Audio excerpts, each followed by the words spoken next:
everyone. Welcome back from break.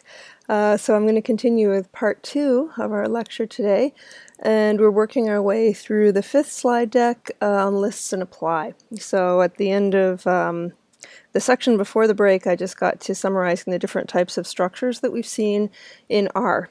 So let's do a little bit more of a deep dive.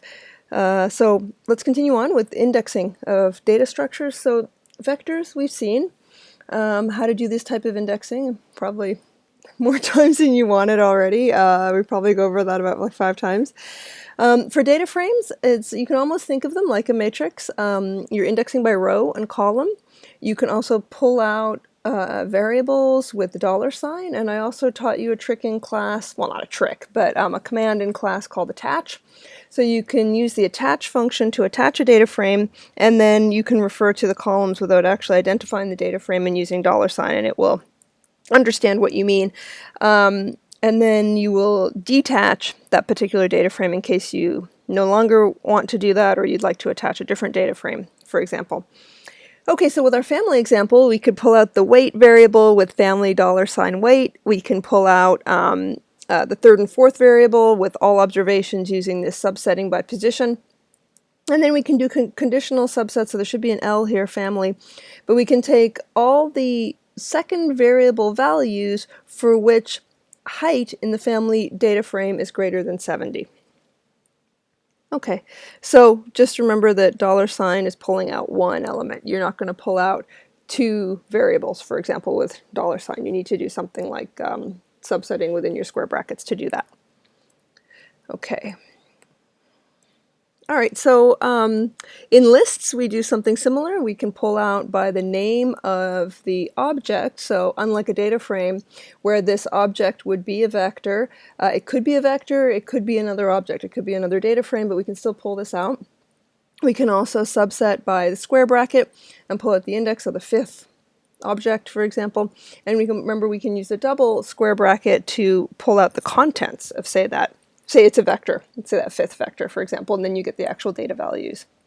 So we saw some of this with the rain example. So we had the list called rain, and we could pull out whatever our station name actually was by just using that identifier. You could pull out the first and second object. So in the case of rain, that would be the list of the first measuring station and the second measuring station here. And then we could also pull out the contents of one. So this would be a list of size 2, and the last one here would be a vector with the data from the data of the observations in the first weather station, rain collecting station. So this would be a vector with a whole lot of numbers in it. Matrices, you index those intuitively as you would expect. You've got row and column index. So if you have names on rows or columns, for example, you can actually use the name information. If not, you just use index information. And just a quick note, like for example here, we're pulling out one element, so it's similar to the $sign in a sense. Like here, we're not going to pull out the data from observation station 1 to 2, for example. You need to just focus in on one element.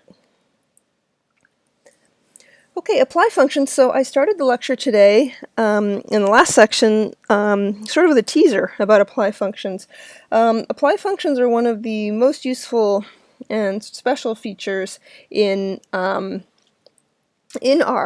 And what we want to do with apply functions is actually build on that vectorized nature of the most basic units of storage in R. So it keeps its data in the form of vectors whenever possible. In fact, it builds sets of vectors. That's how it's building a data frame, for example. So you can build on that, the fact that these things are stored as vectors to carry out functions on those vectors more quickly. So if you are thinking that what you might want to do is loop over a data frame or a matrix or a list, that's when you think you should think about using the apply function. So the apply, in a sense, it sort of is a very fast implementation of a loop in a sense.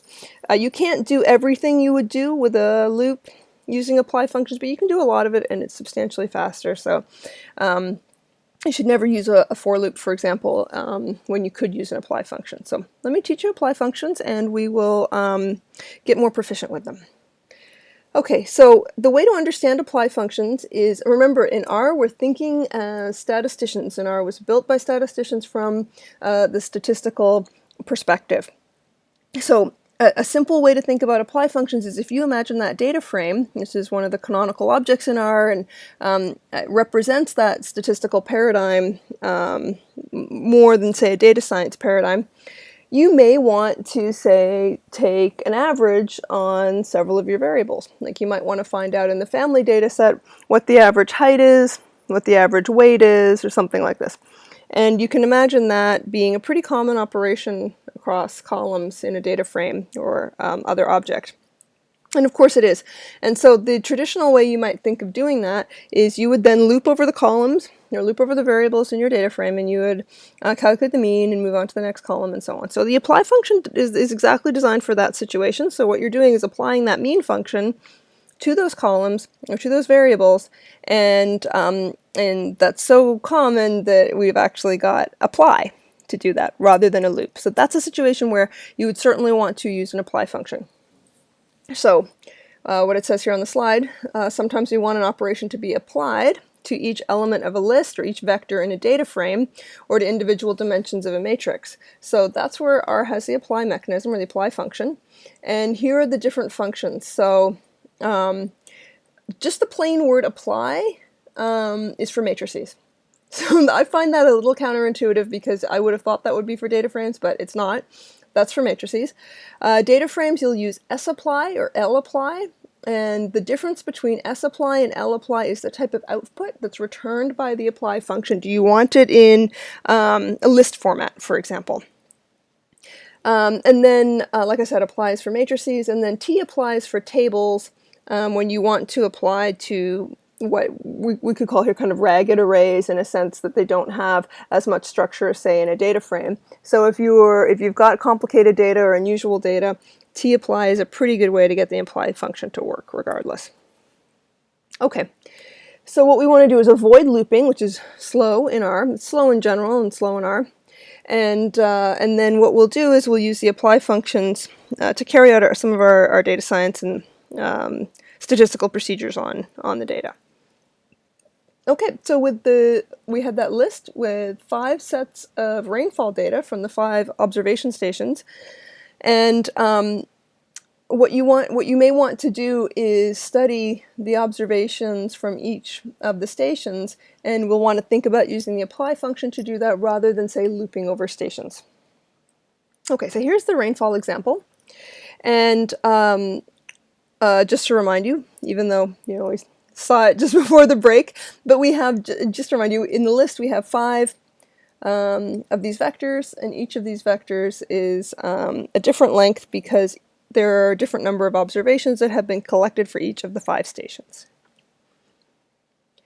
Okay, so what we want to do is, say, take the average, or find out the average rainfall by station.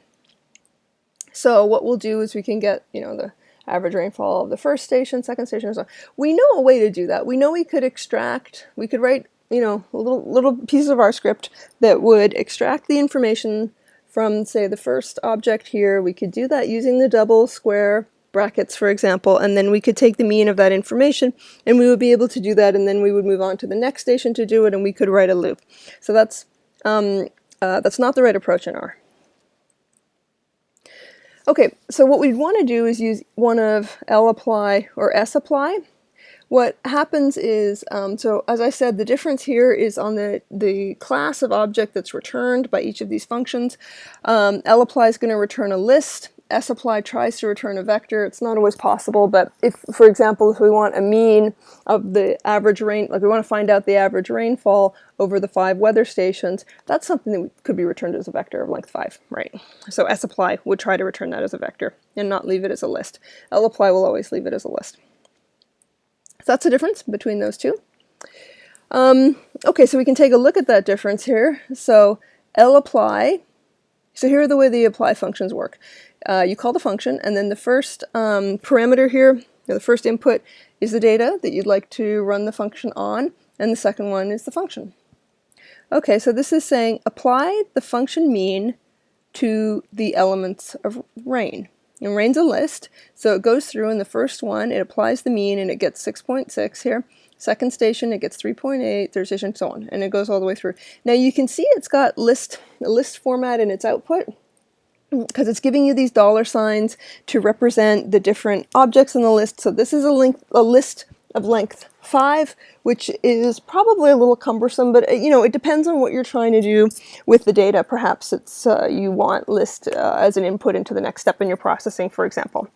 A little bit less cumbersome output is having this as a vector.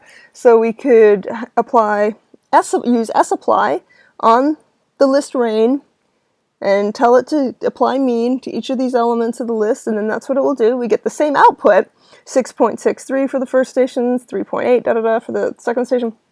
However, this is in a vector format. Notice in both situations it's carried the names through. So lapply returns a list with the names here, and then the mean values under the names, and sapply keeps also the names here with the mean in its vector, so we have the names on the vector itself. Okay, so that's a very simple way of using the apply function, and of course there are more parameters and modifiers you can use, for example. So here's one. What we could do is we could say apply the mean function. So the function always comes second to the rain list. Do I want to remove missing values from my calculation of the mean? So na.rm equals true. As you know from the first assignment, the mean function, if you just run it on data that has missing values, it doesn't intuitively, sort of naturally drop those missing values. You have to tell it what to do. Again, R thinks you know what you're doing. It thinks you're brilliant, and it doesn't stop to question you or try to make assumptions to help you, and quite as much as some other languages might. So here you have the option to set what do you want to do with the missing values. Do I want to remove them? Yes, in this case. Trim is another option. Trim equals 0.01, so let's take 10% of the data off the the tails, trim the tails by 10%, and then calculate the mean on the remaining data. So you could, for example, remove extreme outliers and so on. As I'm sure you all know, the mean is quite sensitive to outliers. You can add a really big number and really change the mean a lot, even when you have a lot of data points. 1 point can really kind of change that mean. Okay, so you can take a look at these different parameters, just doing $lapply or $sapply in RStudio. If you forget, you can also do args if you don't want to pull up the full help menu, and it will tell you what your different arguments are. So x, fun, and so on, which is, so it just makes it look like it's so much fun. So x is the list object, so or your data objects that's coming in here, so it needs to operate on something or do this calculation on something, and fun is of course your function, which it's just too bad you're not telling it to have fun. Any number of arguments can be passed to fun as well, so we'll talk about that a bit more. Okay, tapply. So tapply is for what we were calling our ragged arrays. So, for example, we're going to apply, in this case, a particular function to subsets of a vector. So here we're going to take the function mean, function median, and subset our original vector and then apply mean or median to that subset. So we just take some data, let's make some up. So x is this count 1, 2, 3, 4, 5, 6, up to 10. So we've got some integers here, and then v is zeros and ones, or it could be logical, for example, 1, 1, 1, 0, 0, and so on. Okay, so in this case, what we're going to do is apply to x. So we can actually put in v here. So here we're going to hit it against this logical, so it's going to act as a filter here. And then we put the mean function on. Okay, so what does that mean? What it's going to do is it's going to take v, and then everything that got through this filter here, so the first 3, and then positions 7, 8, 9 here, then it will apply the mean to that subset. So it should apply the mean to 1, 2, 3, and then 7, 8, 9. So that's 1 here, that's 5, and then it's telling us what else is in V, so it's going to pick up 4, 5, 6, and 10, and that should have a higher mean, so 6.25, that looks intuitive. Okay, and it'll do the same thing with the median. So the values that got 0, it will give you 5.5 and 1, and it will give you 5 for the median. Now, you can see that this is a way to do it by, you can subset by type in different classes. It doesn't necessarily have to be 0, 1 logical. You could have many more bins, and it will just continue and give you this table output. So maybe that's another way of thinking about t-apply. You could, it's like table output apply, something like that. Okay, so I think it's very important that you guys try some examples of apply. As I've mentioned, apply is foundational and very important, and really you can't be an R programmer without being comfortable with apply and being able to use it, or apply. Okay, so for the rainfall data, here are some examples that I very much encourage you to try out. Excuse me. Okay, so we put max into rain for sapply, so it's going to go and calculate the max rainfall value for all 5 stations. So you should, in this case, get a vector output of 5 values, the max for each. Probs here is another argument for sapply. You can set probs to 0.99 and get the 99th percentile for this when you have this function quantile. So it allows you to actually put that argument in there. So we should get our 99th percentile of rainfall across all 5 stations in this case too. So check those out, make sure those work. Okay, so you're probably thinking, okay, that's great if I want to do something simple like take the mean or median, or if I'm going to say do a quantile evaluation, and then I've got something like probs or the argument that quantile function has to take that's somehow in apply that I can use. But what if that's not so simple? What if I want to have the apply function calculate something more complicated than a built-in function for R? Okay, so we can start thinking about how we might do something like that and make apply even more useful. Okay, so imagine we have another list called day, and day is the 5 stations, weather stations, just like rain, so it's got that same structure, like it goes across the 5 objects. And day is giving us the number of days recorded at the corresponding station. Okay, so we can check that we have the number of recordings that were made at each station matches the number of days that the station reported to be operational. Okay, so we'll go use some technology that we already have. So we're going to use the function all. And what all is going to do is we're going to calculate this equivalence. So take this apply function, returning a vector, and go over length of rain. So apply length to each of those components. And is it equivalent? So going over, calculating all those equivalences is going to be 5, right? Each element of each vector. Is it equivalent to the length of the corresponding vector, i.e. for each station in day? Okay, so try this out. Well, you don't actually have day, I don't think, but I think you can see how this might work. And you could even try it actually with rain and both, and it should come out, of course, matching or equivalent. Okay, so let's try something a little more complicated. So here we can start to think about, well, how do we get, we've got kind of the information from the day list about days it's in operation, so maybe we can get something like years that the station's been in operation. Saying something's been in operation 892 days is kind of less informative or less easy for us humans to understand. Okay, so we may want to do a certain series of calculations. So we could imagine something like finding a floor on the objects in day. So floor is just going to truncate any decimals. So like floor of 1.4 is 1, floor of 1.8 is 1, and so it just kind of rounds all the way down. So it doesn't really round, just sort of chops it off. Okay, so let's get we get integer numbers here. So so I'll apply, put the floor function across the different stations in day to get year. Now take that year and pull out all the unique values. So unique is a function that will just literally take out the unique values. And so that's U year, unique year. And then if we find how long that is, then we can find how many years that's been in operation. So this unique year values the length of each one. So it's not that we're applying length to just a list, for example. We're going to actually, apply to each of the elements in the list. And so it will find out how many years it's been in operation. And this time we're going to return a vector instead of returning a list. And that's our operational years, is what I'm trying to say.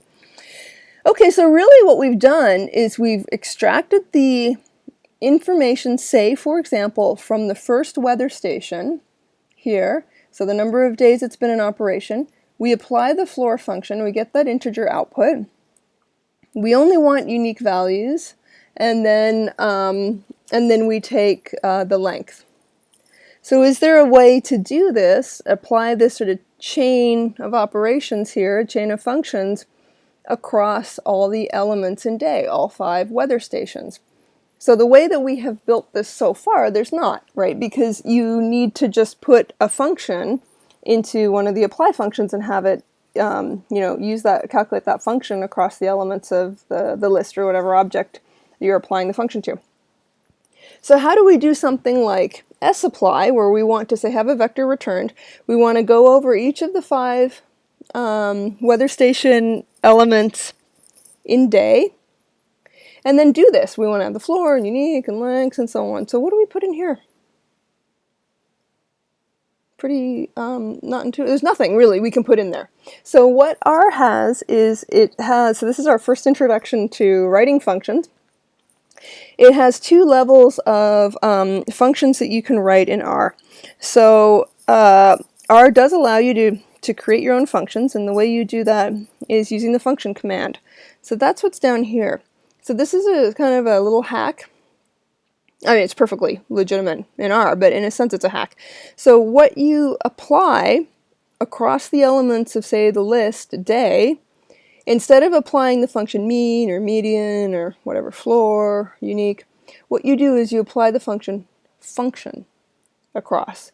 And what that does is it will allow you to have some flexibility in determining what that function is. So in this case, we wanted to do three functions, like floor, unique, length.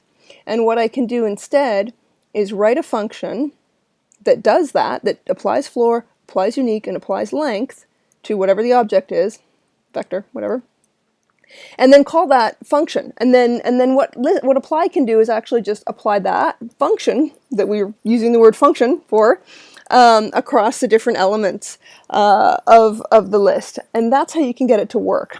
So you're probably thinking, what is she talking about? Okay, so let's do this as an example. So if you look on the bottom of your slide here, let's just look at this last part here. So we have the word function here, so indicating to R that we're creating a function, and it has an input x. Okay, you need to leave a space here. Whenever you use the word function, you need to use a space, or in future when we get more sophisticated with functions, but not in this context, you can use curly brackets, but here you just leave a space. And then you actually write out what the function is using that parameterization here, this input argument x. So here what we do want to do is we want to take that, whatever we're calculating on, whatever that input into the function is, apply floor to it, floor of x, apply unique of floor of x, and apply length of unique of floor of x. That's exactly what we want to do. So, so there is a way to communicate that to the apply function just using this function, so it will understand this. You haven't created a permanent function, you've created something that just exists for the apply function to work. So what it's going to do is it's going to see this as the function that you want to apply, and it goes, well, what is that? And then, oh, here's what the function actually is. And then to each of the 5 elements of day, it will apply floor, then unique, then length. That's what we wanted. So that's great. So because we haven't created a permanent function here, this is really just a temporary little function just for us to carry out this apply command. This is called an orphan function or anonymous function, for example. We just haven't made it permanent. We haven't given it a name. It's fine. We don't want to. Okay, so how do we get something like the proportion of days it rained at each station? We don't have a cleanly built function in R that we can just apply to this, so we can't just kind of say proportion function. What we need to do is write a new function that takes the sum of the rainfall and then divide it by the length, divide it by the number of days where it actually rained. So that's the type of thing we would do with this function command. So if we think first about creating our function, so we have a function, we have one input, so we need to take that vector of data from the weather station. And then what we're going to want to do is sum up all the values that actually had rainfall, and then divide by the length of the vector itself. Okay, not overly complicated, but not something we could just do without using this extra function command here. So that's the function that gets applied on each of those elements of rain, just like before, and we'll use sapply and get that vector output. Okay, so I encourage you to try this one out yourself. Make sure you understand how it works, and that you're getting the output that you expect. Okay, matrices and arrays. What do you do when you have apply? You want to say take the mean of all the columns in a matrix or an array, or all the rows, or apply some function to a matrix or an array. That one's just our plain word array. It has one extra argument, which you want to say what the dimension is that you want to apply the function across. So here, what's happening, we can unpack this. So let's just take sum. For example, like say we're going to want to put the sum function across, say the rows of the matrix. You want to sum this way. So you use the apply function. You want to say what matrix you want to apply it to. So in this case, X. Not very exciting. And then the next argument here gives you dimension. So the first dimension is rows, second dimension is columns, third dimension we saw the panels and so on in the array. That's exactly how it works. So 1 here is indicating row, and if you forget, just do question mark array and look at the documentation. And then you tell it what you want to do, and we want to sum. So for the matrix X, the sum function is applied across the columns. This should be, I think, rows. So the row dimension is preserved.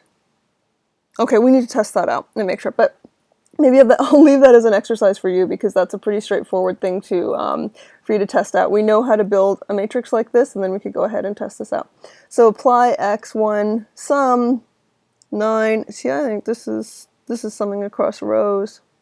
Oh, okay, well, summing by row across columns. So I guess that makes sense. So 1 plus 3 plus 5 is 9, 2 and 4 and 6 is 12. Okay, so the way I think about it is we have, this is rows, so we want to apply this by row. All right, 2 we would apply by column, so it would be 3, 7, 11, right? That's what our output would be. And notice it's giving us here in vector format. Okay, we can do the same thing with min, for example. Apply to x, to the columns of x, the minimum. So what's the minimum in each column? 1 and 3 and 5 basically just gives us the row, because the top one's always smallest. Okay, so that's how apply works in the setting of having a matrix or having an array. Or you can index, and so we use the second argument to tell the apply function what dimension we'd like to apply this function over, whatever it is. Okay, so what I'd like to do is just finish here on lists and apply, and I'd like to move to our next set of slides. Now these are uploaded in Moodle for you, and I'd like to do a deeper dive into how to write functions in R. It's quite important. So what we're going to do now is actually start to be able to break out of our shell of writing long lists of commands in an R script, and be able to do one step more sophisticated and actually write our own functions. So we've already been writing a few functions in the apply function. Okay, so here what we're going to do in this slide deck, how to write our own functions, how to use flow control mechanisms like if, for, while, for example. As I've said, the family of apply functions, whenever you can use them instead of a loop, You should definitely use them. They're much faster, and this is a more intuitive way to work in R. But of course, the apply functions can't cover every eventuality. Sometimes you need to loop, and you certainly may end up in situations where you want to use if, then, and so on to carry out your analysis. When we start working with functions that we're writing, we need to be a lot more sophisticated about how we actually start debugging our code. So the operations are going to become nested, and we need to just think a little bit more about how to understand whether or not something's doing what we expect it to be doing in the code. And we'll talk a little bit too about how to think about timing, how to think about having our code run more quickly in R. Okay, so let's do something pretty basic as our first function implementation in this example. What we're going to do is take a vector, and what it has in the vector is a series of measurements in inches. And what we're going to do is take those inch measurements and convert it to centimeter denominated measurements. Okay, so that's something that would be, you probably don't want to write it every time to do that, so it just might be more useful to have it as a function. Anything where you're tempted to cut and paste a block of code in your script, that's your first signal that this should be written as a function. Meaning, if you want to reuse that code, that's the ideal thing where that should be written up as a function. It'll be easier for you and easier for people to understand your code. Reading through a script that has cut and paste pieces in it is just more difficult to read. Understanding an intelligently named function call is much easier to read. Okay, so far our scripts have been sequences of command, and this is what I've been showing you with the exception of that one function command that I introduced in the apply functions, and we'll come back to that. But basically what we've had is sequences of commands in R, and this is how we've been doing reading in data, some analysis, and creating the plots. It's usually very specific to a particular data set that we're working with. So that's certainly how the homeworks have been so far, and my class examples have been that way too. So what we might want to think about doing with functions is generalizing some of the operations that we write for a particular data set into something that we can preserve or use on another data set, and just have more generalized functionality. Okay, so what we can do with functions, organize our code into tasks. As I said, intelligently named functions can actually make your code more readable for others, easier to understand. And organizing the code into tasks means you're avoiding that cut and paste kind of thing that just makes your code very long and hard for people to parse and understand. It also is going to allow us to run the same code on different data sets, so we'll make the data an argument of the function. So we could hand code this conversion from inches to centimeters, for example. Or if we had a function, we could just have that function and call it on any data set. Okay. All right, so we have some data that's in inches, and that's the height variable from the family data set. So what we can do is convert it to centimeters by just multiplying it by 2.54. Now you can see that that command, if we just entered that into R, would work just fine on that height variable. But of course it's very specific to family height. We're not going to be able to we just have to retype the whole thing if we want to apply it somewhere else. Okay, so let's make this function. Okay, so it says conversion function into CM that looks like this, and then I call it convert. So I'm sorry about that. So this got named convert. We could call it into CM, either one. So as I mentioned in class, R is very flexible and accommodating when it comes to naming functions and objects, for example. And you want to be very careful in how you choose names, because R, as I said, it trusts you, and it will just go ahead and overwrite pre-existing functions in R. So this name here, convert, is probably not a very smart name to choose. We've talked about naming conventions in R and how using periods in there or naming things more specific to what you're trying to do is a very good practice in R so that functions don't get overwritten. Into CM is probably pretty good. You're not going to probably overwrite anything, but you should just check before you write a function to make sure this R for some reason hasn't chosen that text, it's a string of characters for its own purposes. It's always a good idea to just go ahead and check that, and if the function doesn't exist, then go ahead and call your function that. Okay, so we're going to have into CM, convert, whatnot, and we're going to set it equal to function of something. And then what we're going to have is our function is going to be x times 2.54. So that's all our function is going to be, and we just want to encode that in there, and we'll use the function command to do it. So the function is going to encapsulate the multiplication of each element by 2.54 for any x vector, not just family $height. So we're going to start building our library of tools this way. Okay, so here's how how function writing works in R. So we have this, I'm overusing the word function, but this function called function. There's a series of arguments to that function, and it could be including input data. And then there's the body of the function. There's an assignment to a particular name, which I just talked about, generally speaking, describing what the function does. My function equals function of some arguments and then some body, some text, some operations. A function without a name is called an orphan function or an anonymous function. Those can be used very powerfully with the apply mechanism, which we just saw. So it says stay tuned. We're going to develop that a bit more, but we've seen this idea if you don't name the function, then you use the function command, then all the apply tools actually can use that function on your data. The keyword function is telling R that you want to create a function. Parameters to a function are its inputs, or parameters or arguments that might have default values. So if you're writing a function and you'd like to set up a default value, like for example, don't by default delete the missing values, you use this equal sign when you're writing the function. So not using an equal sign, there's no default, so you must have x input here for this function to work. And then you don't actually have to put anything else, because if you don't put anything else, it will assume na.rm is false. So that's how you can set defaults up, and but this one is telling you that you absolutely have to put x in there. It needs the data to work on, or whatever the default x, or whatever the data x is, or input x.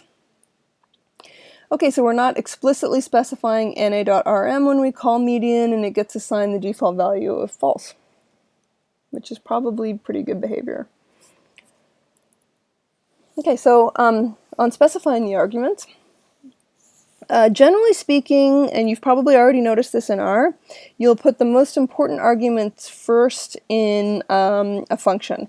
And so you saw that on the previous slide. X was required, so it went earlier in the ordering than na.rm.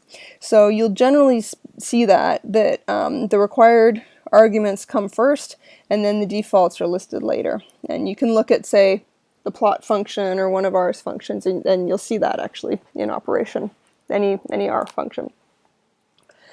And so the user of the function can specify arguments by position. So plot our x vector, y vector, R will understand that, as opposed to having to say x, which is the name of that parameter in the way the plot function is written.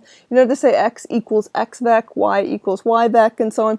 Just by the position, the fact that they come first, and plot is expecting x then y, it figures out that you're giving it x and y when you just put x vec and y vec in there. So this is a clever little trick.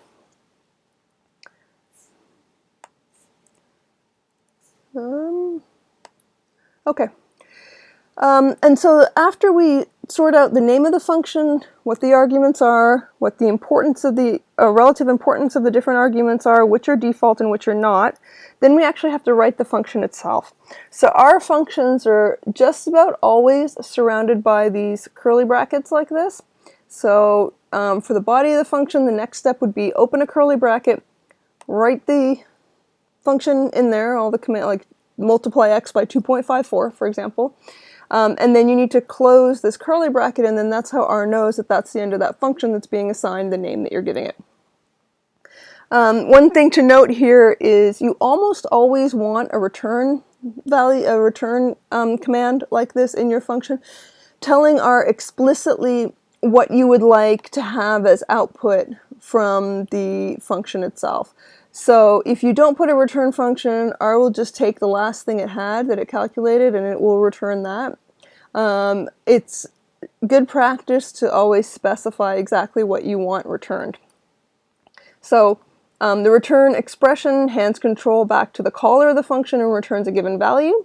If the function returns more than one thing, that will be done by a list. So here we could return a list that includes the sum of x and the mean of x, for example, and it will be called total and average here. So that's how you can get objects as output back to the user or back to R and have results.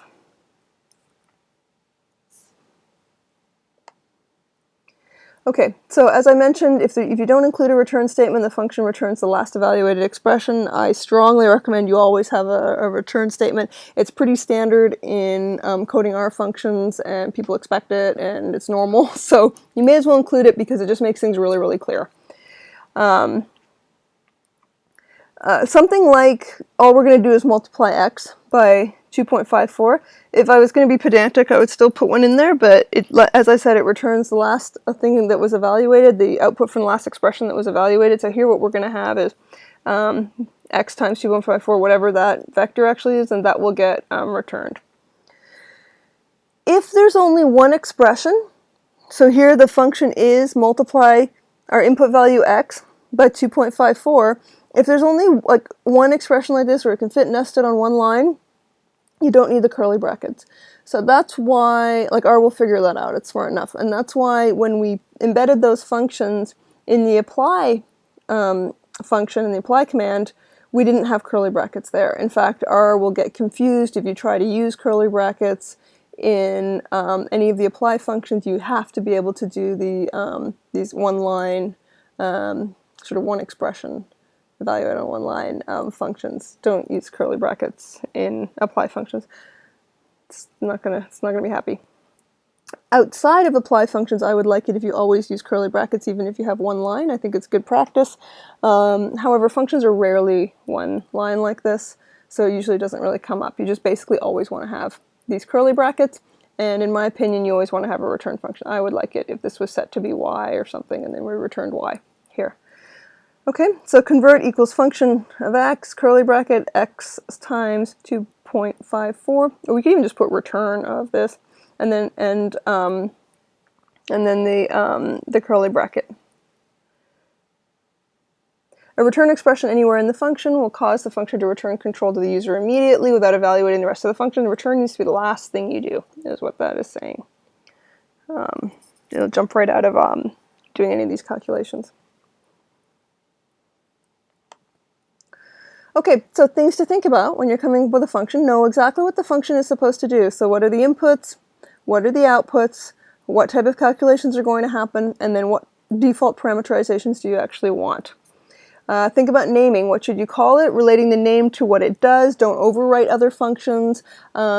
Make use of the period in your name if you want, or if you can. R has a convention around that. You may as well make use of that to make your function name unique. Longer, more descriptive function names are preferable to shorter ones. People reading your code, it's very helpful if they can read your function name and get a sense of what that function's doing. What are the arguments? Which arguments have default values, and what are the defaults? So you want to set that up. What should the function return if it's going to return anything else? Typically they return something, but not all functions do. Okay, so let's take our convert function. We have to now call it convert instead of into cm, because what we're going to do is have it take inches and convert them to centimeter like we already have, and then also it could take in centimeter information and convert it to inches. So we might want to do this both ways. Okay, whoa, hang on, there we go. Okay, so think about what you might want to do this. You probably you may want to have default settings. You may want to have some flag information that's going in to tell R how you want to do the conversion. So think about how you might want to do that. That's an exercise. Okay, flow control, or controlling flow. So like many languages, R will go through a series of commands or statements and evaluate them sequentially. And so what we're going to do with flow control is what you can do is differentially evaluate different statements depending on certain criteria that might be of interest to you. So you can evaluate the statements in different orders if you need to, for example. So that's the if-else statements. We also have if-else function. That's for loops and while loops. Okay, so here also R will make use of the curly brackets. And so if you say, if something's true, then evaluate some statements, you want to have those statements within the curly brackets. And of course, I'll have some examples coming up. But this set of statements within the curly brackets is called a block of commands. So a statement is going to refer to a single expression or a block here. So we could have these statements, but they don't necessarily need to be one line or one command. Okay, why does it keep going back like that? I don't understand why. Okay, sorry about that, but I think we're all caught up now. Okay, so here's how our statement works. If some condition is true, then we'll have an open curly bracket here, curly brace, statement 1, which could be a block, and then we close the curl, and then we'll have else, so what to do if that condition is not true, open another curl, have another series of statements, statement 2 here, a block, and then close this curly bracket. So when condition is evaluated, that's the first thing that happens. If the first element of the result is true, so that's key. I mean, usually it evaluates to just a logical, like true, false, or something like that. But if just is going to look at the first element, so if you happen to be comparing two vectors or something, it's just going to look at the first value. So if that one's true, it goes ahead and evaluates statement 1. If it's false, then it'll go ahead and evaluate statement 2. So just to reiterate, only the first element of the result is used for when condition is evaluated.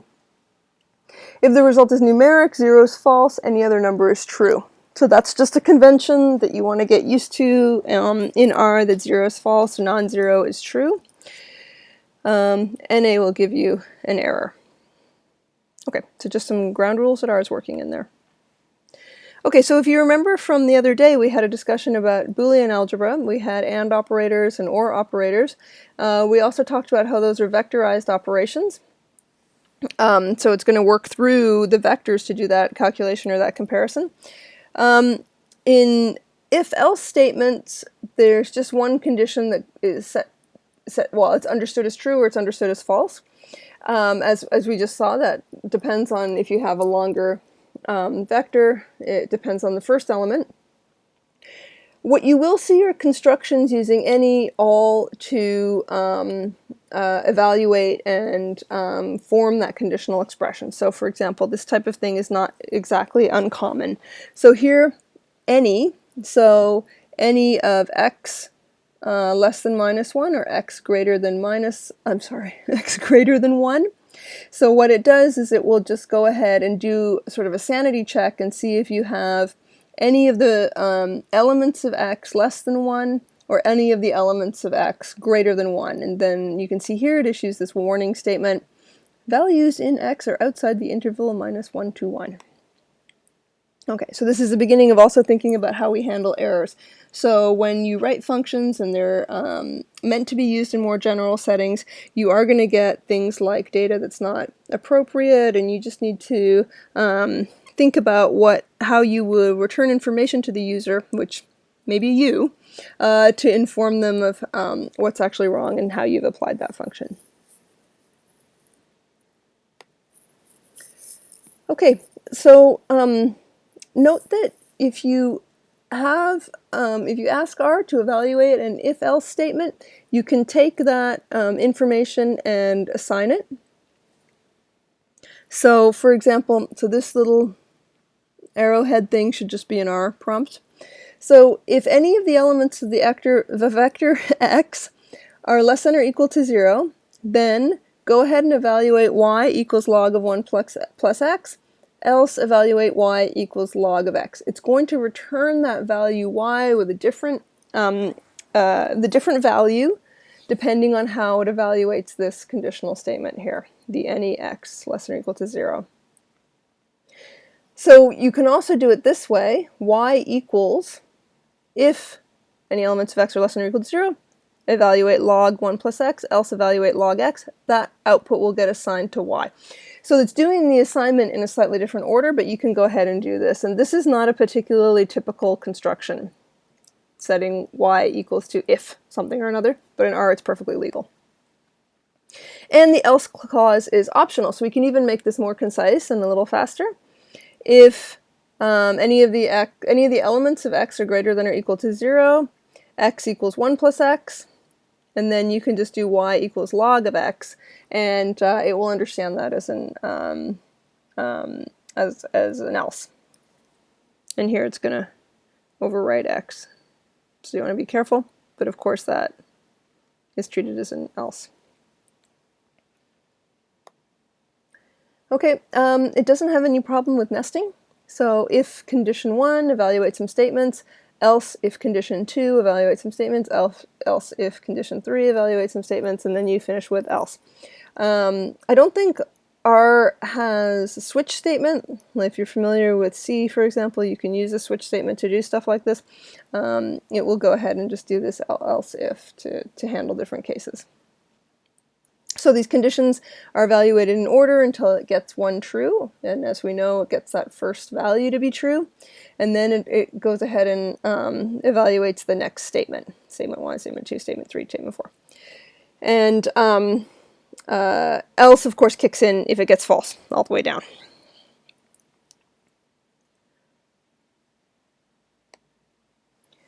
Okay, so there's some formatting and some conventions. As long as you have if, and then you have your condition in regular parentheses, and then you start the curly brace, it will just evaluate that as I've been discussing. You also need to take into account people looking at your code, so there are some conventions around this.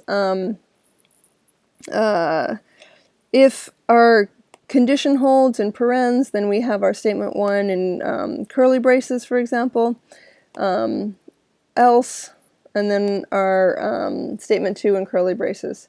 So you need to have this opening curly brace on the same line as if for R to understand it goes with that if statement. And also that's a more intuitive way for humans to read it too.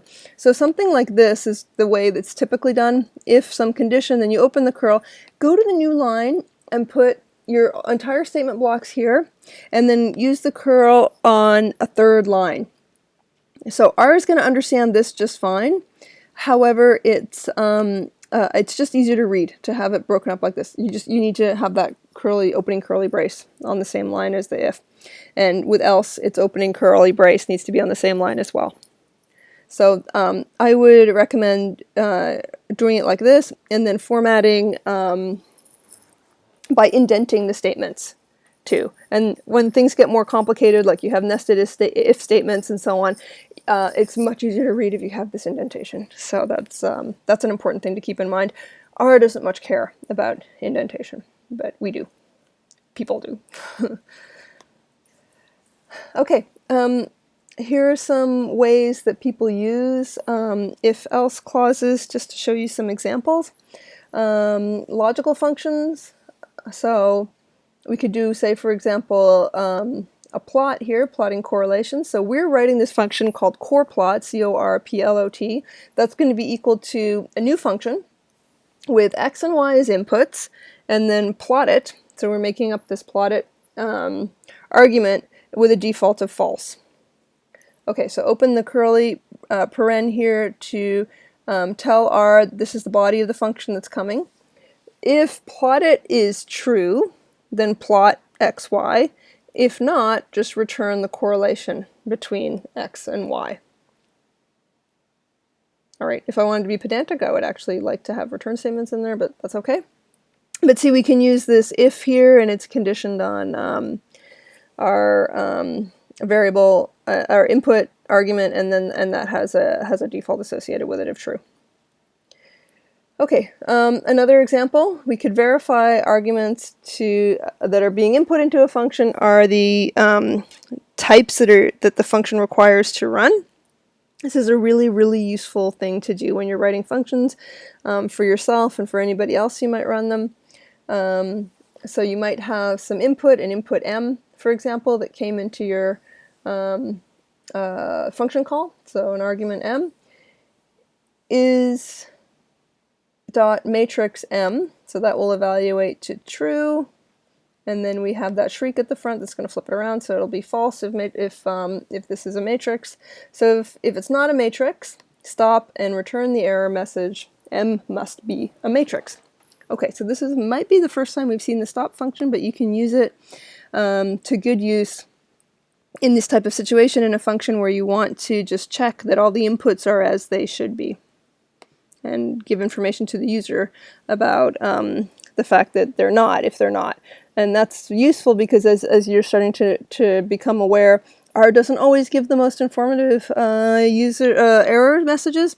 And so something like an error that's caused by trying to put a data frame in where R is expecting a matrix, for example, could be hard to debug when it's nested inside a complicated function.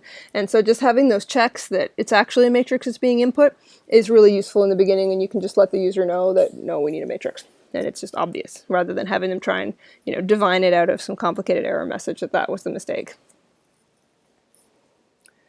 All right.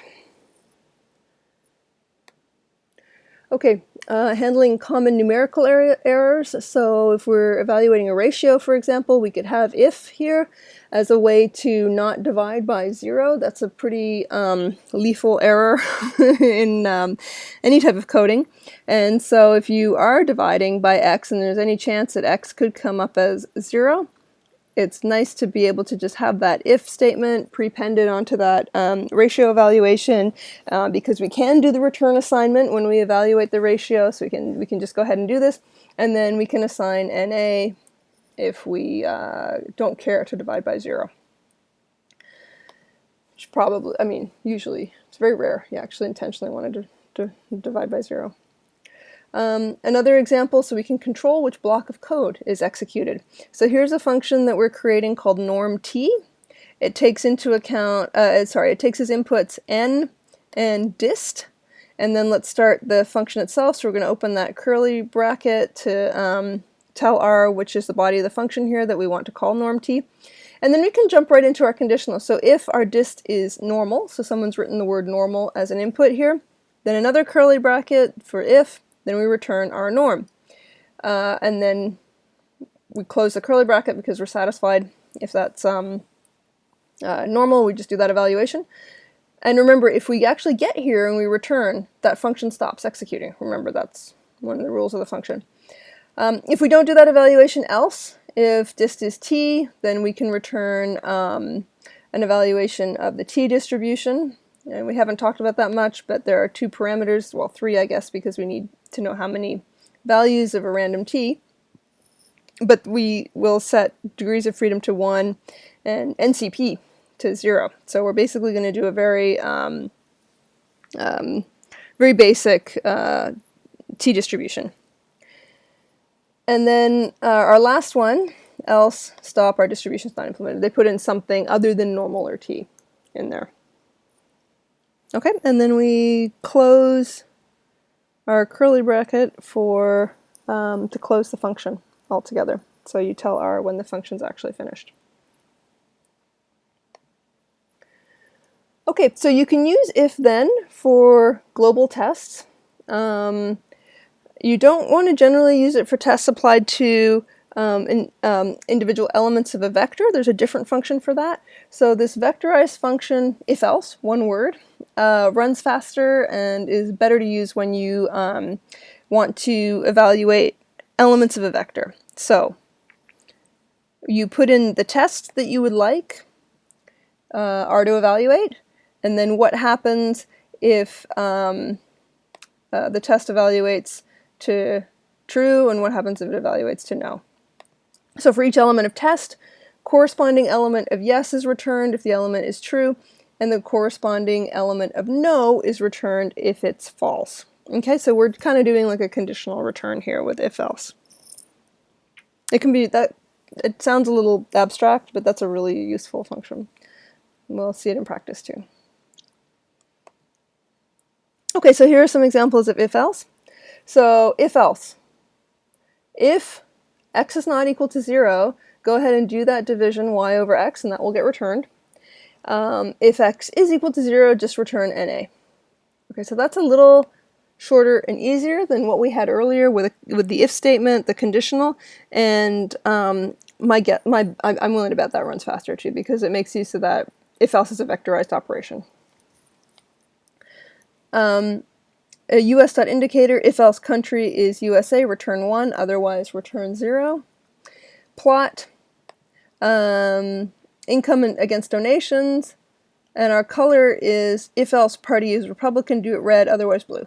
So this is like little clever little things like that when you have stylized situations where you have basically a toggle. So you have one option or another option.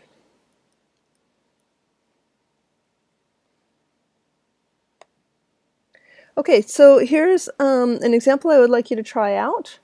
So can you go ahead and write a function that makes a line plot for x and y inputs? And it's totally fine to call the plot function in there if you want to. But your function should take x and y and then return the line plot. And you want to think about how to name that function, whether you have default input parameters, whether you're going to give your user any error messages if they input something, say multidimensional for x and multidimensional for y. How would you handle that? How do you give your user some kind of intelligent error so the user can fix that? And then build the body of the function to optionally fill in the region between the line and the x-axis with color. So that would be something that you may want to write a default there since it's an option, for example. We've seen something about that. Since it's an option, you'll be using you'll be using if-else or if, depending on how you write it. And then the final thing is extend that plot to add vertical lines at positions that the user will supply. So the user will supply a vector of positions, and then can your function actually take it and draw vertical lines at those points? And that's again a conditional if the user wants to go ahead and do that. And every time the function's called, they may not want to do that. So you'll need to set up a conditional there as well. Okay. Okay, orphan functions or anonymous functions. So I promised we would come back to them and do a bit more of a deeper dive into them.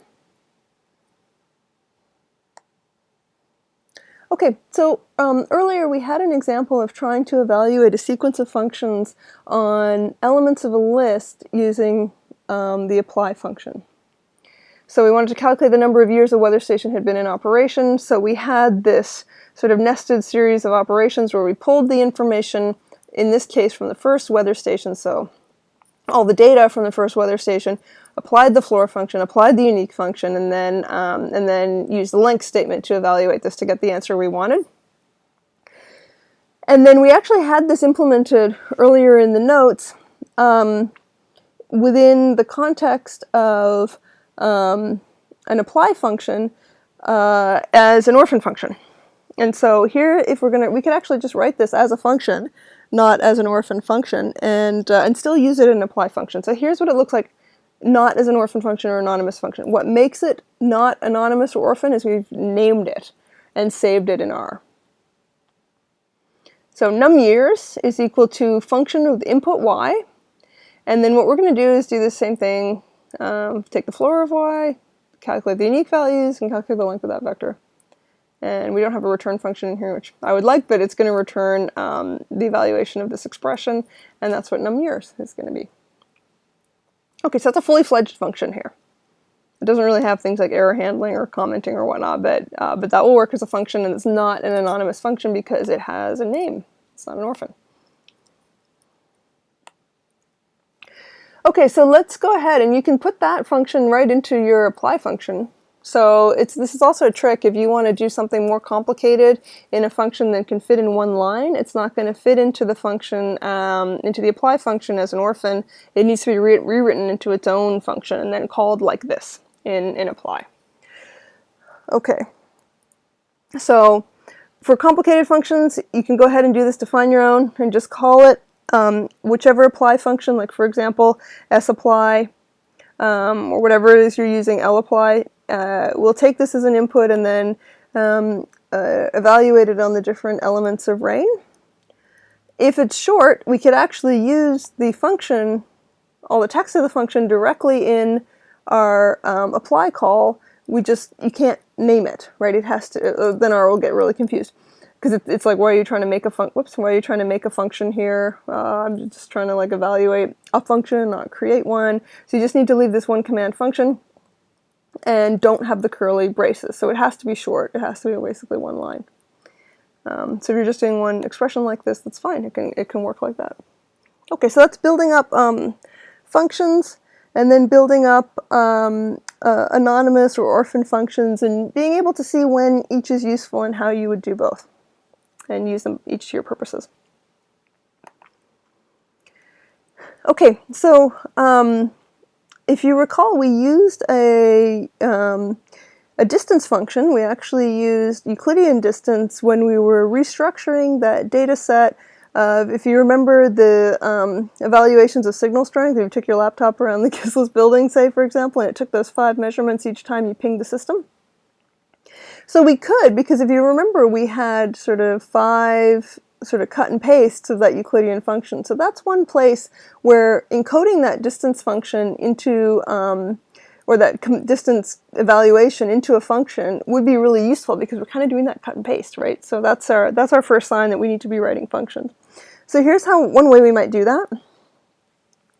So we had before, we took the difference from x to the point of interest squared plus the difference of y to the point of interest squared, and then added those and took the square root. So to create a function here, we think about how we want to name it. So in this case, dist to a point. And so it kind of indicates you're probably going to have to put location information in and also point in there. So we actually have that. So dist to point equals a function. So we tell R it's a function that's coming up. Put in our arguments. We require x to be entered. We require y to be entered. So that's the point where we are. And then we need to give PT, point information. So in this case, we set up a default. This is really more to show you how a default works. You could have anything as a default, but we'll just have an origin as a default. So we have PT as an argument. If no one supplies an argument, we're going to calculate the distance from the origin. Origin here is just concatenation of 0 and 0. This is a named function. Let's open a curly bracket, and we'll put the body of the function in there. And then we just have our distance here, square root of x minus the first element of point squared plus y minus the second element of point squared, and take the square root of the whole thing. That's all the function's doing, so we close the curly bracket there.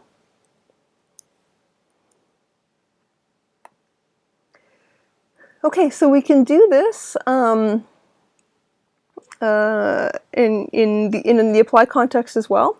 So we have a new function mapply, which is sort of like one way to think about it is like multiple apply. So there's 2 input arguments we want to apply the function to. So here mapply is going to do that. So sort of multi-apply, or however you want to think about it, multiple apply. This function dist to point, and let's apply it to 1 to 10 and 10 to 1. These are our 2 test vectors, as it were. So within mapply, we also had the default value in dist to point of the origin, and we can change that or put in more arguments, literally using the more args here. More args equals list of pt equals c of 1 and 0, so if you want to be slightly off the origin. So this is how you add your extra arguments into dist to point, is how R is going to interpret that. Oops. Okay, so let me mention for statement, a little bit on looping in R. As I said, I hope you minimize how much you loop in R. It's not particularly fast, and the apply statements are a lot better at evaluating these things if you can. So looping, repeated evaluation of a statement or a block of statements, very similar to what we've been doing with apply. Much of what's handled using loops in other languages is more efficiently handled in R using vectorized calculations, or one of the apply mechanisms. The apply mechanisms is what we've been focusing on so far. algorithms that use recursion, for example, you're forced into a situation in R where you need to use loops. Excuse me. For loops and while loops are the most common in R and the ones we're going to focus on in class. Okay, for loops. So you're repeating this block of code for a predefined number of times. Here's what a for loop looks like in R. So we have the word for that identifies what you want to do a for loop, and then you have some parens that give these the information to R on how to evaluate the for loop. So in this case, you would say how many times you wanted to evaluate it. And R is actually quite flexible. So this variable in vector, so you can say things like 1:10, and it's going to evaluate 1, 2, 3 up to 10. And you can also say loop over names in a vector, for example, over a character vector, and so on. So these variables, it's going to go over the elements of the vector and loop over those vectors, and we'll see more examples of that. And then, as you're probably starting to get used to now, we open up a curly bracket and then put the commands that you want R to evaluate as part of the for loop in there, and then close the curly bracket. So what you've already seen probably is looking pretty typical and standard to you now. So vector here, this vector statement is often integers, but can be any valid type. Like I said, you can go over characters. For example, you might have vector might be full of diagnostic labels for patients who presented themselves to a doctor or something like this. So you end up with these different text, like person had a cold or a cut or something. Those aren't very good diagnostics, but in any event, you can have characters or names in there that you loop over. While loops are very similar, but instead of having for, you have while. On while some condition is true, and presumably you reevaluate that condition as the loop is being carried out. And then same thing, you open the curly paren, have your statement of commands that you want evaluated while condition is true, and then close the curly paren. I have a preference for loops. While loops are easier to run as an infinite loop, harder than for loops. For loops in your condition, you normally have, you go over a finite vector, so normally it terminates there.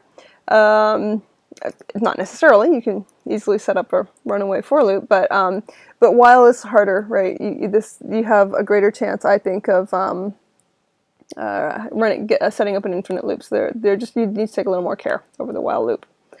Okay, so we evaluate condition. If it's true, statement's evaluated, and it continues until condition evaluates to false. So you can see how you could set yourself up for an infinite loop relatively easily there. Okay, so this little piece of code here, what it's going to do is simulate a random coin flip where we've got this probability P, or actually, yeah, P right here. That's the probability of it coming up heads. And 1 minus P, of course, has to be the probability of it coming up tails. And so what we'd like to do here is think about what a function would look like that could simulate this coin flip until you get a fixed number of heads. So, dear R, keep doing this simulated coin flip until I get 10 heads, for example. And here, this sample function, this is obviously built into R. And you would sample 0 and 1. Our size is 1, so we're going to return 1.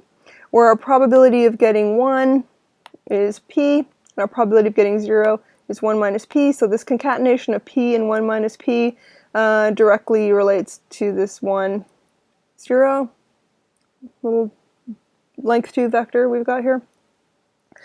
And so we can actually just call this sample and we'll get return to 1 or return to 0 with this probability P. And we want to set P to be like 0.5 or 0.3 or whatever it is. P isn't going to work. We need a value for P, but that's how we'll simulate the coin flip.